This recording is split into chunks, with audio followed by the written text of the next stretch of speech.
पिंपरी चिंचवड महापालिका निवडणुकीच्या पार्श्वभूमीवर उपमुख्यमंत्री अजितदादा पवार यांनी नुकतंच उद्योजकांचा एक मेळावा घेतला होता पिंपरी चिंचवडमधील. तर काय चर्चा झाली त्यावेळी? मी ॲडव्होकेट अप्पासाहेब शिंदे, संस्थापक अध्यक्ष Pimpri Chinchwad chamber of industries, commerce, services and agriculture. गेल्या 18 वर्षापासून आमची ही कॉर्पोरेट्स उद्योजकांची संघटना आहे. या माध्यमातून शासनाशी निगडीत, महानगरपालिकेशी निगडीत किंवा केंद्र सरकारच्या निगडीत जे काही कायदे असतात त्या संदर्भात आलेल्या अडचणी उद्योजकांना सोडवण्याचा आम्ही प्रयत्न करतो. या निमित्ताने परवा 8 तारखेला उद्योजकांचा मेळावा, लघु उद्योजक आणि कॉर्पोरेट सेक्टरचा मेळावा या ठिकाणी पिंपरी चिंचवड महानगरपालिका निवडणुकीच्या दरम्यान काय उद्योगांच्या समस्या या संदर्भामध्ये नामदार अजितदादा पवार यांनी बोलवला होता आणि त्यामध्ये आम्ही स्वतः हजर राहून उद्योजकांच्या समस्या काय आहेत आणि त्या सोडवल्या तर काय कायापालट होईल याबद्दलचं एक सविस्तर निवेदन आणि आमचा उद्योगांचा मागण्यांचा जाहीरनामा पत्रक या सदरामध्ये आम्ही त्यांना सादर केला.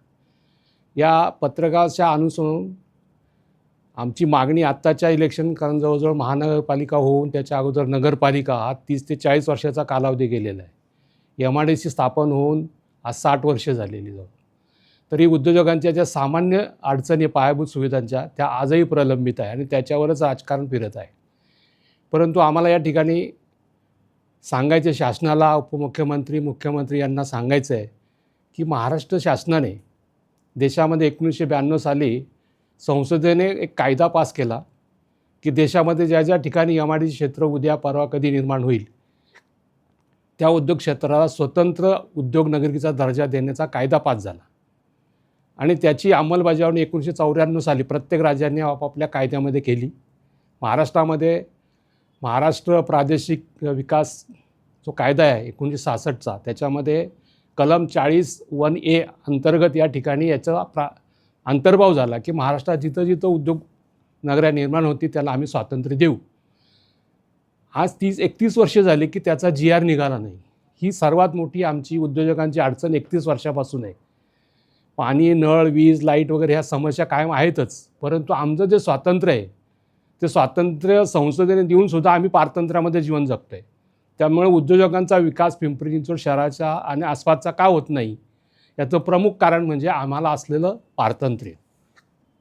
एक अध्यादेश काढलं तर सर्व औद्योगिक नगऱ्या सुजलाम सुफलाम होती. जे आम्ही कारखानदार 10,000पासून तर 10 लाखापर्यंत, 10 लाख कोटीपर्यंत गुंतवणूक करून उद्योग चालवतो. आमचा सर्वसाधारण टर्नओव्हर, आमच्या पिंपरी चेंबरच्या कार्यकारी मंडळाचा आमचा टर्नओव्हरच पाहिला आमच्या कार्यसंचालक मंडळाचं 10,000 कोटीचं आहे. म्हणजे आम्ही जेव्हा आमचे स्वतःचे उद्योग एवढे मोठे चालू शकतो, तो कॉर्पोरेट सेक्टर या अद्ययावत पद्धतीने या ठिकाणी आमच्या औद्योगिक नगरीचा आम्ही कार्यकारभार पाहू, हे संसदेला 1992 पडलेलं स्वप्न आजही कार्यान्वित आलेलं नाही. हे दुर्दैव आहे. म्हणून शासनाला आम्ही विनंती केली की तुम्ही हा अध्यादेश काढा. ह्या सार्वजनिक समस्या ज्या आहेत, ज्या महानगरपालिकेला आम्ही टॅक्स स्वरूपामध्ये पैसे देतो, त्याच्या माध्यमातून 40 वर्षे झाले प्रलंबित आहे. त्यामुळे हा अध्यादेश जर काढला तर आम्हाला स्वातंत्र्य मिळेल आणि जे सरकार, महानगरपालिका तर हे करू शकत नाही, त्यांना तर पैसे जमा करण्याचंच त्यांचं काम आहे. परंतु उद्योगासाठी ते खर्च किती करतात त्याचं जर पर्सेंटेज पाहिलं तर 10 ते 15%. महानगरपालिका पिंपरी चिंचवड, आता मी या ठिकाणी शाळा 40 वर्ष आहे, 40 वर्ष नगरपालिका, महानगरपालिकाचा सगळं इतिहास माझ्यासमोर आहे. म्हणजे याच्यामध्ये गुंतवणूक पायाभूत सुविधा MIDCसाठी किती करतात? 10 ते 15%. बाकीचे पैसे नागरी सुविधासाठी वापरले जातात. हा एक विषमता या ठिकाणी आहे, ती दूर केली पाहिजे. आणि याचा परिपाक पुढे काय झाला? आज MIDCच्या हद्दीच्या शेजारी कुदळवाडी, चिखली हा जो भाग आहे हा पूर्वी ग्रामपंचायत एरियामध्ये होता. MIDCचे प्लॉट ज्यावेळेला संपले त्यावेळेला उद्योजकांना जागा कुठे जवळच्या ग्रामपंचायतीच्या क्षेत्रामध्ये गेले आणि त्या ठिकाणी त्यांनी सरकारी सर्व लायसन्स घेऊन ग्रामपंचायत नियमाप्रमाणे, मी स्वतः एक सरपंच, आदर्श सरपंच म्हणून काम केलेला शासनाचा प्रतिनिधी म्हणून सुद्धा या ठिकाणी बोलतो. ग्रामपंचायतीच्या अधिकारामध्ये काय काय असतं त्याप्रमाणे चिखली कुदळवाडीमधल्या लोकांनी, उद्योजकांनी जागा घेऊन त्याची लायसन्स घेऊन केंद्र सरकार, राज्य सरकारला आज महिन्याला 100 कोटी रुपये उत्पन्न हे लोक भरतात. अशा लोकांना 10 दिवसामध्ये बुलडोजर चालवून कुठलीही कारवाईचा जो परिणाम आहे त्याचा काय होईल याचा विचार न करता या ठिकाणी अमानुष पद्धतीने, निर्दय पद्धतीने 5,00,000 कोटीची माती केली. आज तुम्ही पाहिलं 3 ते 4 किलोमीटरच्या परिघामध्ये तिकडे संपूर्ण मातीच दिसते. भले त्या ठिकाणी तुम्हाला काय सुधारणा करायच्या होत्या त्या तुम्ही 97 नंतर तुम्ही TP प्लॅन तयार केला होता. कायद्याप्रमाणे TP प्लॅनची एक्झिक्युशनची मुदत मॅक्झिमम 20 वर्ष असते. ती 2008ला संपलेली आहे आणि कार्यवाही केली 2024-25 मध्ये. म्हणजे कायदा अस्तित्वात नसताना सुद्धा यांनी या ठिकाणी शासकीय बळाचा वापर, महानगर बळाचा वापर आणि उद्योजक बिचारे आमचे जे आहेत ते याला तोंड देण्यात असमर्थ असतील आणि जे लोकप्रतिनिधी आहे या लोकप्रतिनिधींनीसुद्धा याच्यामध्ये कुठलाही लवलेश या ठिकाणी उद्योजकांना सहाय्य करण्याचा ठेवला नाही, ना केला नाही किंवा महिना ते 2 महिने कुणीही त्या ठिकाणी फिरकले नाही. आणि आजपर्यंतसुद्धा त्या भागामध्ये ना पालकमंत्री गेले, ना उद्योगमंत्री गेले, ना मुख्यमंत्री गेले. इतर कामासाठी पुणे, पिंपरी चिंचवडला त्या अवेलेबल असतात, पण उद्योजकांचं एवढं नुकसान होऊन त्या ठिकाणी कुणी अवेलेबल नाही. 1,00,000 त्या ठिकाणी कामगार बेरोजगार झालेत आज 30 वर्षांनंतर. घरदारं, मुलाबाळांचं नुकसान झालं या ठिकाणी. आणि आज औद्योगिक क्षेत्राला जो काय पुरवठा, ह्या 1200 उद्योग या ठिकाणी 1200 उद्योग आणि 2,000 व्यापारी दुकानदार या ठिकाणी होते. हे तुमचे मेन मुख्य प्रश्न झाले. हां, पण या जाहीरनाम्याच्या निमित्ताने तुम्ही उद्योजकांच्या त्यातले महत्त्वाचे मुद्दे सांगितले तर बरं. हां, याच्यामध्ये आम्ही सरकारला मागणी हेच केलेली आहे की तुम्ही आता याची नुकसान भरपाई कोण देणार, याची आर्थिक नुकसान जे 5,00,000 कोटीची गुंतवणूक त्या ठिकाणी बँकांनी त्याच्यावर पैसे गुंतवलेले आहेत. सरकारला एक्सपोर्ट करणारे, डिफेन्सला एक्सपोर्ट करणारे उद्योजक आहे, सर्वांचा धंदा बंद झाला. याच्या ज्या प्रॉपर्टी होत्या लोकांच्या तारण ठेवलेल्या त्यासुद्धा भुईसपाट झाल्या. त्यामुळे शासनाकडे मागणी आमची आहे की तुमची चूक आहे, शासन आणि महानगरपालिका उभयतांनी या ठिकाणी हे 5,00,000 कोटीचं जे अमानुषपणे तुम्ही या ठिकाणी माती केलेली त्याची भरपाई झालीच पाहिजे. जसं शेतकऱ्यांना विविध कारणांनी तुम्ही या ठिकाणी पैसे देतात त्याप्रमाणे या ठिकाणी तुम्हाला ह्या उद्योगांना हे उद्योग उभे कसे राहणार. आज त्यांचा फक्त कागदात प्रत्येकाच्या 7/12चा कागद आहे, प्रॉपर्टी नाही. बँकांनासुद्धा आम्ही त्या ठिकाणी विनंती केली की ह्या सर्व लोकांना तुम्ही NPA झालेले असेल त्यांना कर्जमाफीचा प्रस्ताव तुम्ही केंद्र सरकारकडे पाठवा, राज्य शासनाकडे पाठवा. कारण शासनाचे दोन्ही कर या ठिकाणी प्रलंबित आहे गेल्या जानेवारी-फेब्रुवारीपासून. हे नाही झालं तर घरदारसुद्धा जातील, त्यांच्या गावाकडे प्रॉपर्टी असतील त्यासुद्धा बँक शेवटी रिकव्हरीच्या माध्यमातून घेतील. हा एक त्या ठिकाणी प्रश्न. संदर्भात काय आश्वासन दिलं काय? या संदर्भामध्ये माननीय अजितदादा पवार यांनी हे सगळं मी ऐकवलं, आम्ही त्यांना लेखी पण दिलं. तर ते म्हणले एकदा इलेक्शनचं संपूर्ण हा परिपाक संपल्यावरती मुंबईला सर्व खात्याच्या अधिकाऱ्यांशी समक्ष बोलून आपण याच्यामधून काय करता येईल ते पाहू. निवडणुकीत उद्योजक काही वेगळी भूमिका घेण्याच्या मनस्थितीत आहेत? निवडणूक सर्वसाधारण आम्ही निवडणूक आता कुदळवाडी इथं हे सगळे ससेउलपट झालेलेच लोक आहेत. तर त्याचा तो परिपाक तर त्याचं उत्तर ते आता मतदानातून देतीलच, याच्यामध्ये वादच नाही आहे. इतर MIDCमध्ये सुद्धा जो आता हा एरिया आहे त्याच्यामध्ये आश्चर्याची गोष्ट आहे की महानगरपालिकेने त्याचा DP आराखडा तयार केला, मला वाटतं मार्च का एप्रिलमध्ये, आणि तो जाहीर केला.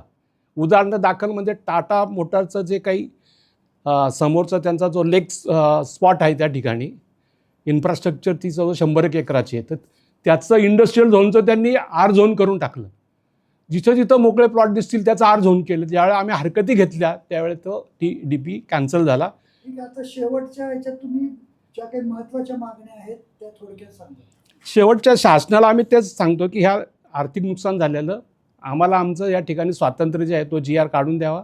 उद्योगांचं जे झालेलं नुकसान आहे त्या ठिकाणी तुम्ही भरपाई शासनाने द्यावी. आणि I to R, industry to industry आमची मागणी आहे की आज पिंपरी चिंचवडला सँडविचपासून तर वरपर्यंत पाहिलं तर दोन्ही बाजूला जे कारखाने होते, मूळ कारखाने, त्या ठिकाणी आज टावर उभे राहिले. तर त्याला आमचा विरोध आहे की तुम्ही ते न करता इंडस्ट्री टू इंडस्ट्री मग IT क्षेत्राला तुम्ही द्या. भले त्या लोकांना तो उद्योग बंद करायचा असेल तर IT क्षेत्राला जागा नाही आहे, तुम्ही त्या द्या. तिथं घरं बांधून काय करणार.